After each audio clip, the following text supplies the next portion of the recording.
દાખલા number 31 AB વર્તુળનો વ્યાસ છે, તેનું કેન્દ્ર P65 છે અને B 920 છે, તો બિંદુ A ના યામ શોધો.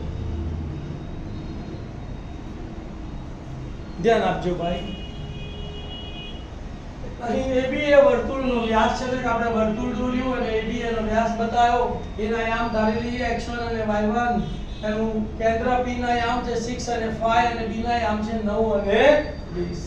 તો ધારો કે A x1 y1 અને B 920 નું કેન્દ્ર P65 છે. તો P શું થાય? વ્યાસનું મધ્ય, વર્તુળનું કેન્દ્ર એ વ્યાસનું મધ્ય બિંદુ છે. તો લખવાનું કે P એ રેખાખંડ AB નું મધ્ય બિંદુ છે. તો અહીંનો x યામ આપેલો છે, y યામ આપેલો છે, તો બંને અલગ અલગ લેવાના. બરાબર.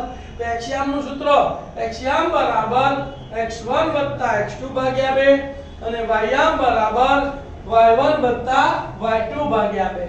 કિંમતો મૂકી દઈએ એટલે ધ્યાન આપો. અહીંયા x યામ ની જગ્યાએ કેટલા આવશે? 6 બરાબરના બરાબર x1 x2. તો x1 ની જગ્યાએ x1 અને x2 ની જગ્યાએ 9, તો x1 9 અને ભાગ્યા 2. તથા y યામ બરાબર y યામ કેટલો છે?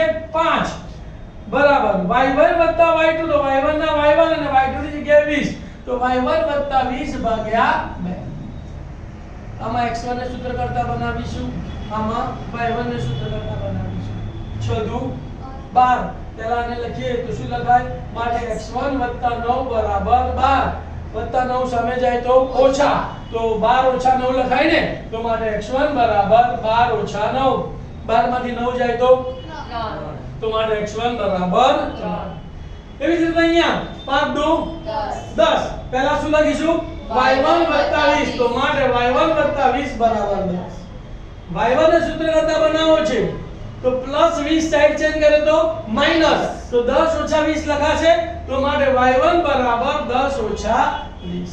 એક વત્તા અને એક ઓછા બાદબાકી થાય. મોટીમાંથી નાની સંખ્યા બાદ થાય, નિશાની મોટી સંખ્યા ને 20 માંથી 10 જાય તો 10. મોટી સંખ્યા માઈનસ છે, તો જવાબ કેટલો આવશે? -10. તો માટે y1 બરાબર -10. જવાબ લખી કાઢવાનો. બિંદુ A ના યામ x યામ 3 અને y યામ -10, તો 3 - 10